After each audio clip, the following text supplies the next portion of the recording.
మరోసారి జేసీ ప్రభాకర్ రెడ్డి వివాదాస్పద వ్యాఖ్యలు చేశారు. బీజేపీ నేతలు హిజ్రాల కంటే హీనంగా ప్రవర్తిస్తున్నారని మండిపడ్డారు. మహిళల కోసం తాడిపత్రిలో ప్రత్యేక ఈవెంట్ నిర్వహిస్తే మీకేంటి సమస్య అంటూ జేసీ ప్రభాకర్ రెడ్డి ఫైర్ అయ్యారు. బీజేపీ నేత యామిని శర్మ, సినీ నటి మాధవీలతపై అనుచిత వ్యాఖ్యలు చేశారు జేసీ ప్రభాకర్ రెడ్డి. అనంతపురంలో తన బస్సుల దహనం వెనుక బీజేపీ నేతల ప్రమేయం ఉందని జేసీ ప్రభాకర్ రెడ్డి ఆరోపించారు. నా మీద నమ్మకంతో జేసీ పార్క్ రావటం జరిగింది.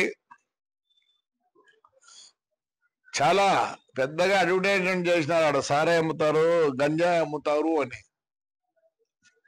అసలు ఆ అమ్మాయి ఫోటో చూశారా మీరు? రోజా చేసుకుంటాను అట్లా అమ్మాయే చెప్పేది. నాయనా అవేంటో ఉన్నాయి కదా బీజేపీలో సబ్ కాస్ట్, బజరంగ్ దళ, ఇంకా ఏంటంటే ఉన్నాయా, దానికే పేరు లేదు. అదే ఒక పెద్ద ప్రాస్టిట్యూట్. అంటే మీరు ఎంత అవమానిస్తారు ఒక లేడీని ఎంత అవమానిస్తున్నారు? సిగ్గుందా మీకు? సిగ్గుందా? ఇంకొక ఆయన వచ్చిండు, తెలుగుదేశం ఉండే, మళ్ళీ ఇట్టపోయి ఆడో ఉంది. వీళ్ళు బతుకు తెరువు కోసం ఏదో పాటు పడతారు పాపం. అలాంటి దాంతో మా ఊరు మహిళలని మీరు చెప్పిస్తారా? మీకేం లేదా? నీతి నియమం లేదా?